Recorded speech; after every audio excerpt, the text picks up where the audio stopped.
this is for training and educational purposes only. Please do not take this as an advice designed specifically for you and your situation. Okay? So let's start out with this question. How do you make an assessment of an investment opportunity? And move this aside. Good. So here's a real life example. A good friend of yours told you, I have this great opportunity for you to make money. Okay? So you should put your money into this XYZ investment, and it will give you great cash flow. I will manage it for you. I will guarantee you make 15% every single year. Okay? Have you heard this before? Probably you have, right? Because it's a good friend who you're talking to. So you borrow money, you take money from your home equity line of credit, and you give to your friend. Okay? Now the first month, you're making money. The second month, you're making money, just like your friend has said. But then COVID-19 hits, and your friend can no longer make you any money. And then they say everybody's losing money, right? So no worry. When the country is open up, we will make money again. So 2 months have gone by, and the country is still not open. So you're sitting here, wondering when you will make money again. Can all of this headache be prevented? You're wondering that yourself. Okay? So take that as a scenario in the background, right? Because we're right here, right now, sitting here talking about money and COVID-19. So nobody's making any money. Well, is it true? Some people still make some money, right? Okay. So how do you start making an assessment of an investment opportunity or any kind of opportunity at all, for your money to grow? So for me personally, when I'm approached with a proposal, okay, anybody, just so you know, if you want me to invest in something, okay, the first thing I want to see is a 10K.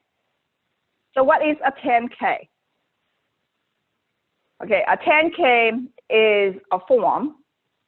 Basically, it's a very thick document like this, and it's required by the Securities Exchange Commission, aka SEC. All publicly traded companies must file a 10K within 60 days after their year ends. So let's say if their year end is 12/31/2019, which is the previous year, they have 60 days to submit this form to the SEC. Okay, and I'm gonna demonstrate to you how to get there. It usually, or most of the time, or all of the time, contains more detailed information than an annual report. An annual report is a thick document like this. If you buy shares in a company, a publicly traded company such as Apple, Microsoft, every single year, you're gonna go to their website, you're gonna download their annual report, right? It comes in looking very pretty, okay? And a 10K doesn't, it's just a 10K, it's a form. So what you're gonna find is this. You're gonna find the history of the company, the organizational structure, the financial statements, earnings per share, subsidiaries, executive compensation, and any other relevant data in this report. So if you're wondering, I wonder how much the CEO of Apple makes. What you do is you would go to the 10K, and you're gonna be able to find out how much he makes. Not only how much he makes in his W-2 compensation, but you know exactly how many shares he has, how many shares he has exercised, and all of that good stuff, okay?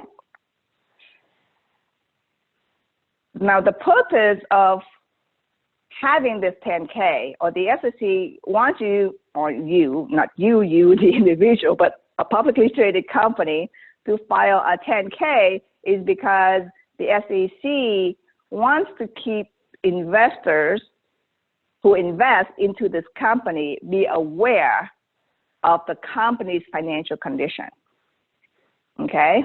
Because there are so many instances of fraud out there, okay? So that's the reason why, to prevent investors from losing money, the SEC, the Securities Exchange Commission, requires all publicly traded companies to submit this form.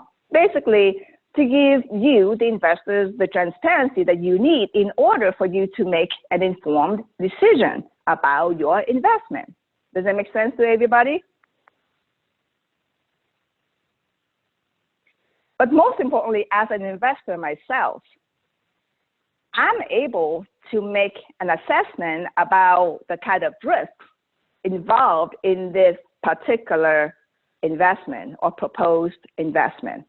So ask yourself this question. The next time somebody comes to you and asks you to invest money into a project, okay, what kind of risks does this company have?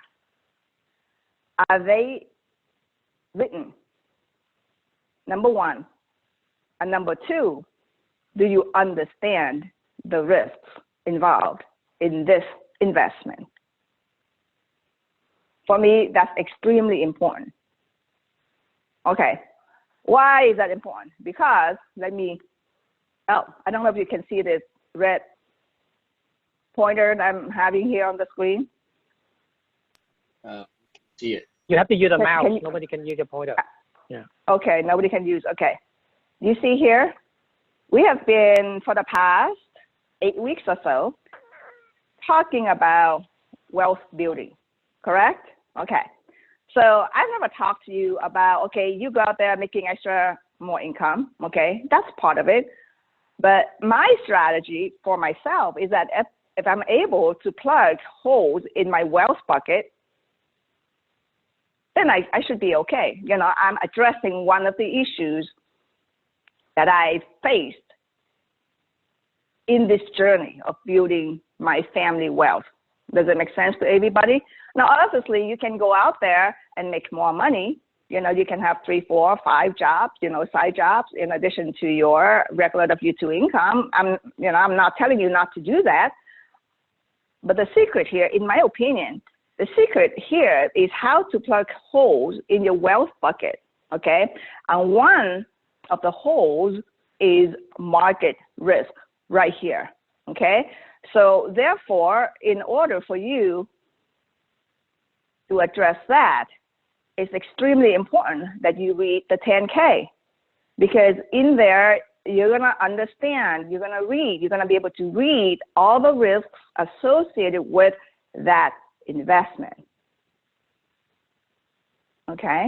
And then of course, you know, I've talked about tax strategies. I'm gonna bring somebody in who is more familiar with rate of return, things like that, okay? This is not my specialty, okay? Like for me personally, you have heard me before, I would be very happy if I get 7% day in, day out after tax, okay? So if you come to me and you tell me, Susanna, if you put your money over here and I'm gonna show you how you could get 7% consistently year over year, okay? Not average, but 7% year, every year, okay? Then I'll be willing to listen, okay?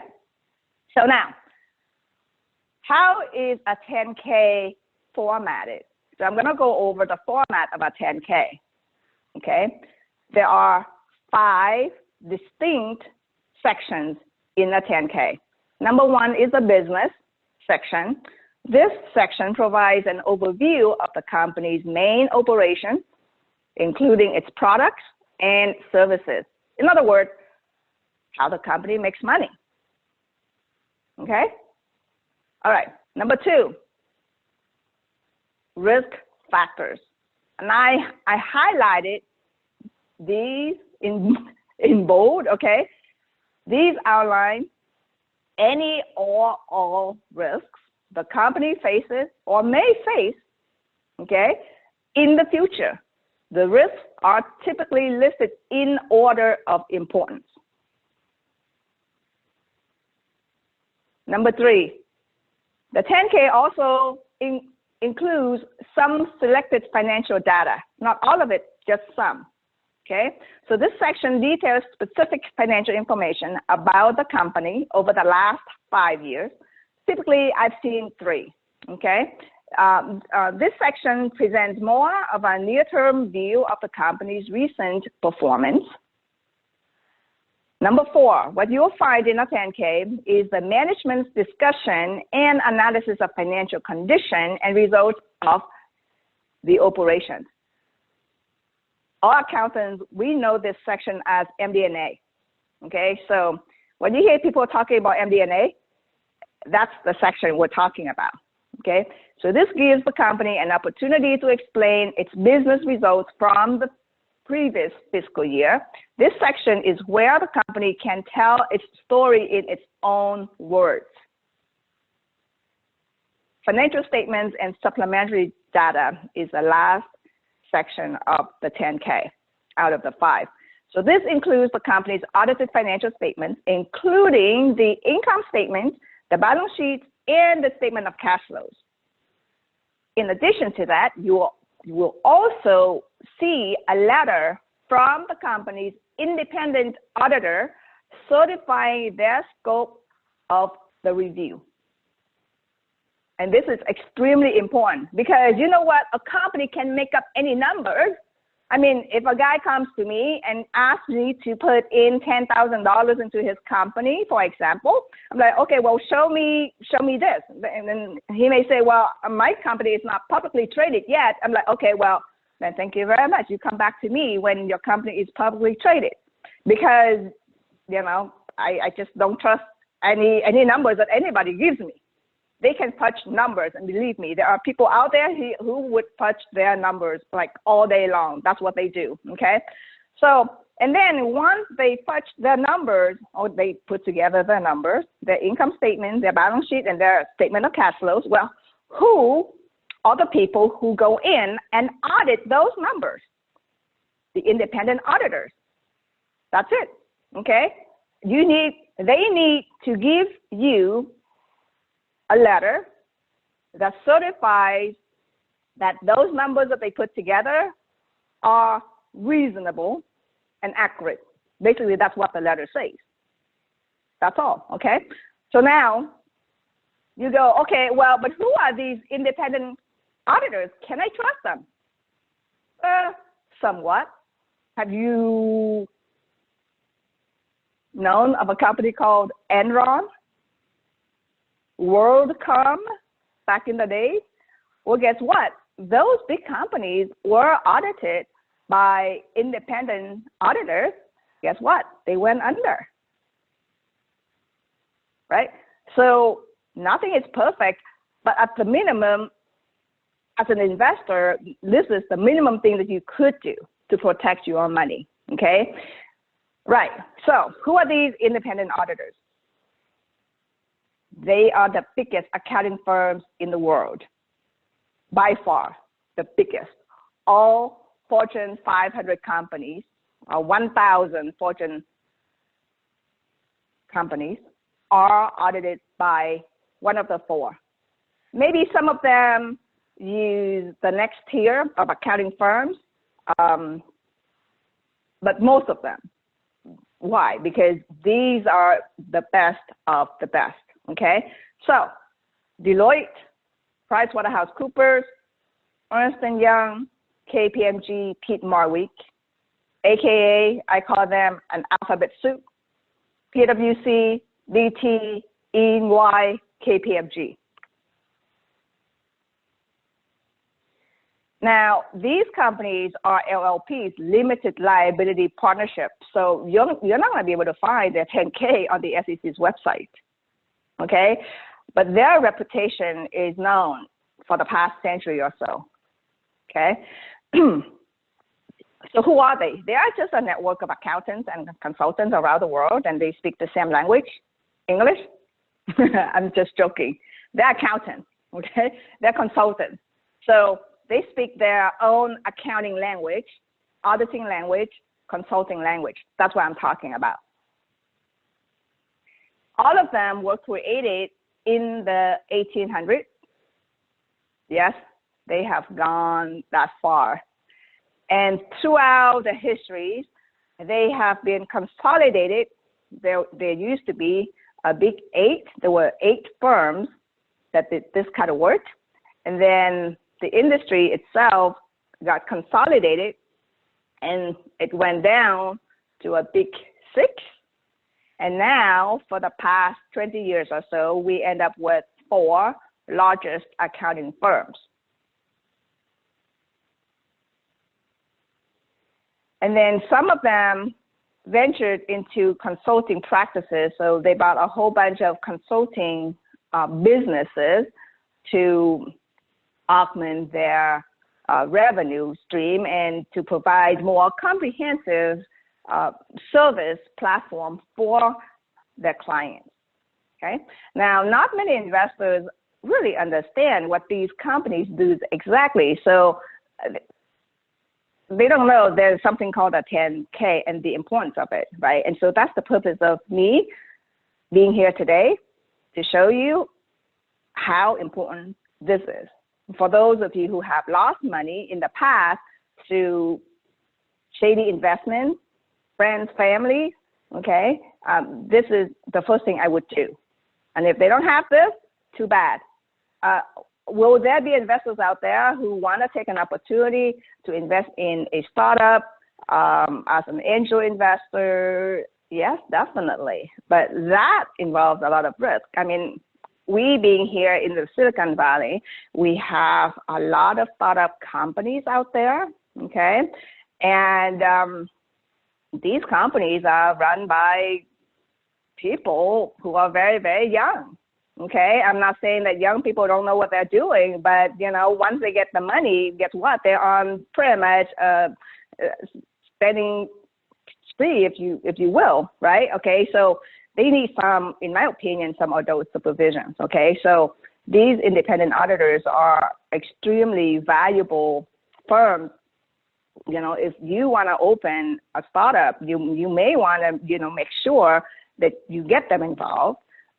If you're on this side of the table, but like for me as an investor, I would want to see something from an independent auditor before I put my money in. All right, so what do these Big Four companies offer? Typically, they offer audit and assurance services. So this is their bread and butter.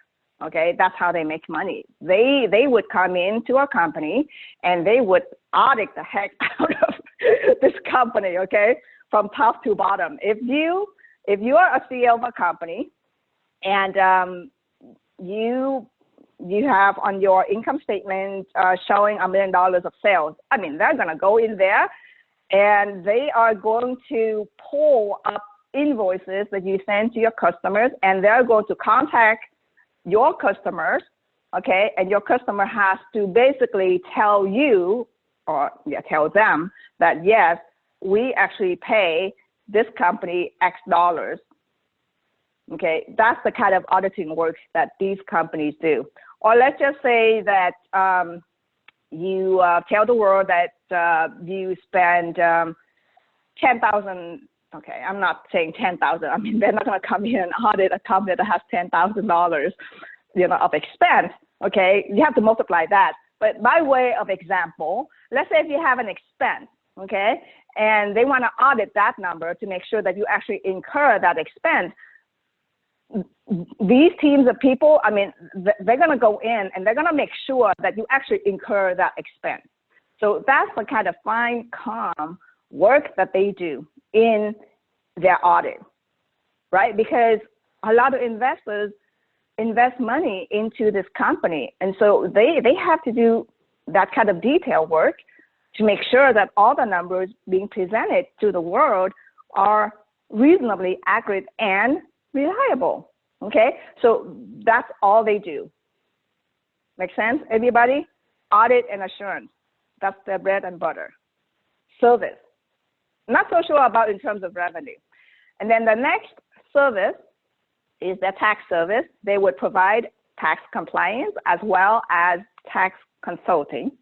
For those of you who have listened to my webinar for the past 8 weeks or so, now you understand the difference between tax compliance versus tax consulting.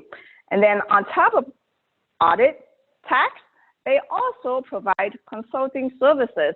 So they are direct competitor of McKinsey. I don't know if any of you have heard of a consulting firm called McKinsey.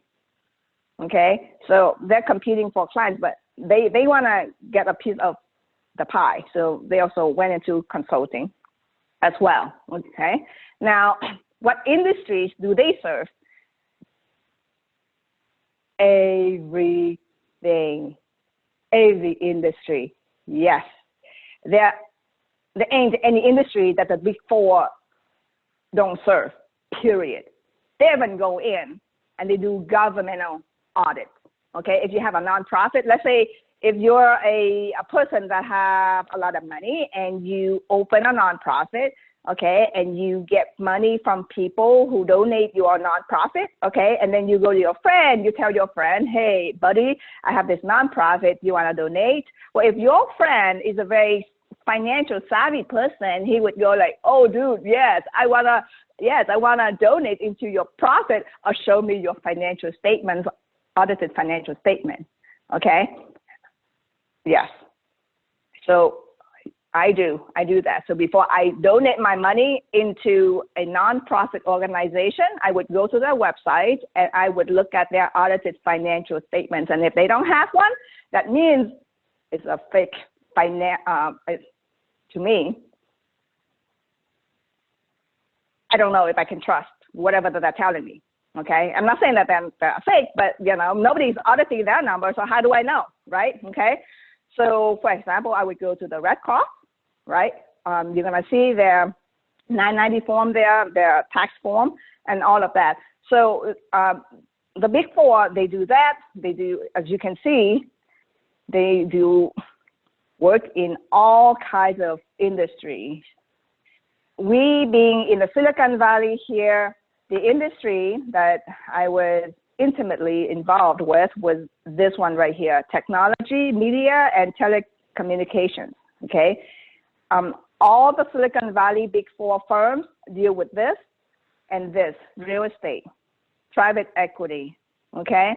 Now, the firms, the Big Four firms in Houston, Texas, for example, they would deal a lot with oil and gas, okay? We don't have any of that here in the Silicon Valley, okay? In my experience, when I worked for Arthur Andersen back in the day, I would go in and audit PG&E, okay? So that's energy and utilities right there, okay? So it's just, you know, yeah, so these Big Four people, they have their hands in everything. So now you go, all right, Susanna, I understand before I invest my money into something, I need to look at the 10K, but where can I find it?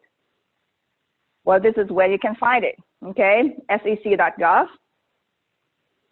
And then you click on a link there, it will bring you to this link, investor.gov, research investment, how to read a 10K, okay? It even has a section that teaches you how to read a 10K. Now, how many of you have seen this link for the very first time in your entire investing life?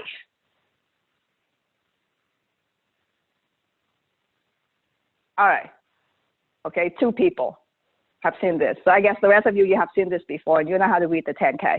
All right, so the vast majority of companies also include their 10K in their investor relations section of their website. All right, so from this point on out, I want to make this very interactive, okay?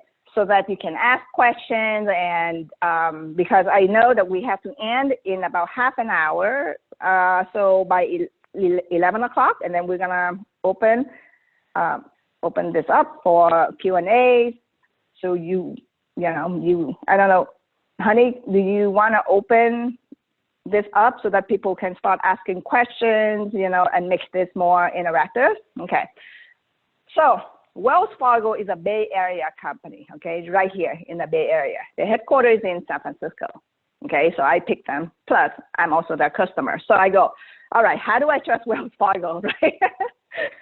I've been their customer for the longest time, probably like 30 years or so. All right, so Wells Fargo and Company, 13, 14, 15, okay? So this is how they make money, their interest income. They have all kinds of interest income, with the biggest piece coming from loans. Look at that. So they make money by loaning money out. Now, okay, so when they receive your money on a loan, they're making interest income. That is their biggest piece, okay? What that means is on the other side of the accounting is interest expense, right? So that's interest expense to you, the consumers. Are you following me? Hello? Yes? Okay. So now you look at the financial statements of a bank, and for those of you who have followed my webinar so far, I explained to you how the banker works, okay? This is proof that most of the income comes from interest on loans that they're making to other people, including you. $36 billion, okay, out of the 39, okay? So for those of you who are analytical, you can do a calculation to see the percentage that $36 billion represents, okay?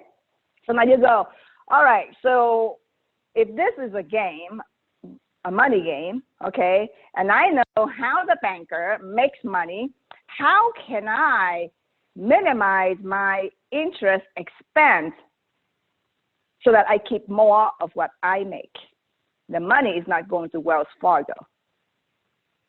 Yes? That's how I think, okay? So if I cannot go back to that graphics that I showed you earlier, the bucket, the wealth bucket, one of the factors or one of the holes that, in my opinion, that I have to plug is interest. Are you following me? Okay, because the bankers, that's how they make money. So now if I want to win this game, then I want to make sure that I plug that hole, I pay the least amount of interest to Wells Fargo Bank, okay? So are you thinking that way in your financial planning? Do you look at it from a income statement? I call this an income statement standpoint, okay? So basically, to me, I'm not saying that Wells Fargo is my enemy, okay? I'm just saying that if this is a game and this is how money works, okay, how can I keep more of what I make? If I pay Wells Fargo more interest, and that's how they make the most from their different sources of income, am I winning the game, or they are winning the game? And I'm pretty sure all of you want to win the game, right? So if you want to win the game, you also, I think it's very important for you to ask that critical question yourself, like how much in interest am I paying over my lifetime, over my parents' lifetime, over my children's lifetime, over my grandchildren's lifetime? Because a dollar you save today in interest will multiply over many, many years. Does it make sense to you? Okay. Now, for those of you who are a little bit more analytical, okay, you go, well, Susanna, I mean, the bankers have to make money, right? If they don't make money, well, look what's going on right now. Nobody's making money because the economy is at a standstill. And I understand all that. But this is another new possibility, okay? What if each of you are your own banker. How about that? If there's a way for you to become your own banker, would you be willing to entertain that idea? Yes? Okay. So that's a possibility. All right. So then, you see a whole bunch of other stuff. They have a bunch of non-interest income here, 40 billion in non-interest income. Okay, just a tiny bit here and there. They have card fees, mortgage banking fees, insurance, so on and so forth. Alrighty, so now drill a little bit deeper into that number, 40 billion of non-interest income. What is it? What's inside that $40 billion? And here you're gonna see a more granular detail of what's in that 40 billion, okay? So it's being broken down into different types of income. As you can see here, merchant processing fees. How many people out there trying to sell you a business opportunity to basically run around and install credit card processing machines and you earn a commission out of that? Yeah? Okay. Well, compare that number, $607 million on the overall income, other income of Wells Fargo, 40 billion, right? So that business to me is a peanut business. Like people come to me and tell me about a whole bunch of, oh, Susanna, you can make money doing this. Susanna, you can make money doing that. I'm like, okay, well, let's hear, okay? And then I look at this, I go, oh my God, this number is so small. Thanks, but no thanks. All right. Servicing income. I wanted to highlight this, life insurance investment income. So big banks invest a lot of money in life insurance. And this is something that I talked about last week. Okay. That topic came up because I don't know who brought it up, but I just want to point out to you that on Wells Fargo's financial statements that are audited by the Big Four, and I cannot remember who audited this financial statement, $579 million actually came from life insurance investment income. So yes, they do make money by investing in life insurance. All right, now moving into the balance sheet. For those of you who have attended your financial workshops, you understand what a balance sheet is, right? You understand what an income statement is, I hope, by now, because it's covered in workshop number 1. All right, so in a consolidated balance sheet here, we know Wells Fargo has $19 billion of cash, a bunch of assets, a bunch of investment securities available for sale. They have a bunch of loans, $916 billion there. And then they have other assets, okay? Other assets being valued at 100, is it million? Wait, yes, so billion. All right, because here it says in millions, okay? In millions. So now, as an accountant, I go, all right, well, let's see what's inside this 100 million. All right, so here's my number, 100 million. No, billion. They have some non-marketable equity investments, okay? They have some private equity investment. They have corporate bank-owned life insurance. They have accounts receivable. They have interest receivable. And they have a whole bunch of smaller stuff. They have some foreclosed assets, okay? So for those of you who invest in real estate, right, if you want to know which banks have the most foreclosures, you would go to their 10K, and then you're going to be able to see this, okay? And so that's how you get down to the granular detail of this other asset, okay?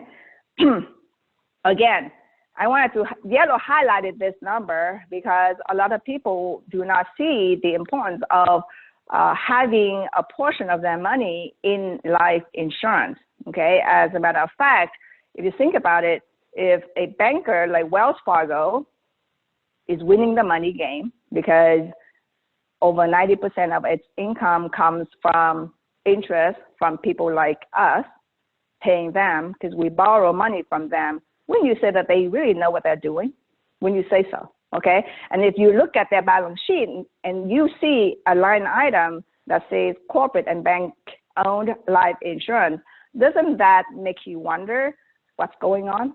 Like, what are they thinking? Why do they put that much money into corporate and bank-owned life insurance? Do you understand where I'm coming from? Okay.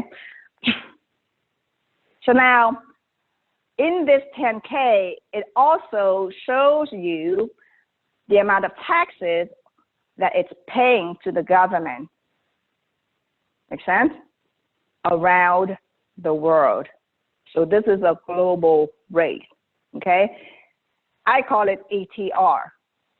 It represents effective income tax rate. That's ETR, okay? So in the US, back then, the corporate rate was 35%. Since then, it has gone down. And then after several adjustments here, okay, it comes down to 31.2%. So this is the effective tax rate, excuse me, that Wells Fargo paid back in 2015. Now, the reason why I'm sharing this with you is because of this line item right here, okay? Life insurance again. So for those of you who attended workshop number, was it number 3? I don't remember the order. You know, where it says there are 3 tax buckets: tax now, tax later, and tax advantage. Do you remember that? And then in the last bucket, there is a line item that is called permanent life insurance, being a tax advantage account, okay? This is proof of that, okay? Now again, all these numbers have been audited by one of the big 4, okay? So Wells Fargo is not fudging these numbers. These numbers are for real, okay? And way back in the day when I was an auditor, I would come in and I would audit this whole thing here, okay? This whole thing, this whole table. I would go in and I would audit this tax-exempt interest. You know, we would make sure that this number would be correct. By the way, Wells Fargo was never my client, okay? But for other 10Ks, they look the same. They have a section that says ETR, right? So that's what I do because I'm a tax accountant. I would go in, I would audit these numbers, okay? Now, and because it's a bank, as an investor, I go, all right, well, let's go to FDIC website to make sure that there aren't any irregularities in the numbers, right? So I would go to the FDIC website and I wanted to see what Wells Fargo reported over there, okay? And over here, I found more information on the life insurance stuff that they reported on their 10K, okay? Now, FDIC is a separate entity, okay, from the SEC. These are 2 separate entities, just so you know, okay? So over here, I found that there's some cash value of life insurance that Wells Fargo had back then. And then over here, I even wrote down the URL for those of you who are interested in finding out more about banks, okay? This is the Wells Fargo Bank. Other assets, again, over here, Okay, life insurance asset.